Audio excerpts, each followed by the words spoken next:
BNP back to streets. আমার লক্ষ লক্ষ নেতাকর্মী যারা আপনারা আজ রাজপথে আছেন, রাজপথে থাকলে চলবে না, রাজপথ দখল করতে হবে। আর যদি আপনাদেরকে বেঁচে থাকতে হয়, আজ যদি বাংলাদেশকে বাঁচাতে হয়, আজ যদি আপনার পরিবারকে রক্ষা করতে হয়, বাংলাদেশের মানুষকে যদি আজ রক্ষা করতে হয়, তাহলে ব্যাক টু স্ট্রিটস হবে না, স্ট্রিট দখল করতে হবে, রাজপথ দখল করতে হবে। কারণ আমরা যদি এই রাজপথ দখল করতে পারি, এই যে ব্যাক টু স্ট্রিটস, আজ যদি আমরা রাজপথ ছেড়ে দেই, তাহলে এই দেশ আগামী 100 বছরের জন্য পরাধীন হয়ে যাবে।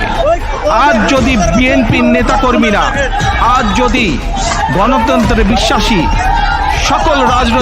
বাংলাদেশের সকল রাজনৈতিক দল, বিভিন্ন পর্যায়ের নেতাকর্মীরা যদি আজ রাজপথ ছেড়ে দেয়, তাহলে বাংলাদেশের স্বাধীনতা আগামী 100 বছরের জন্য পরাধীন হয়ে যাবে, সার্বভৌমত্ব হারিয়ে যাবে। কাজেই আজ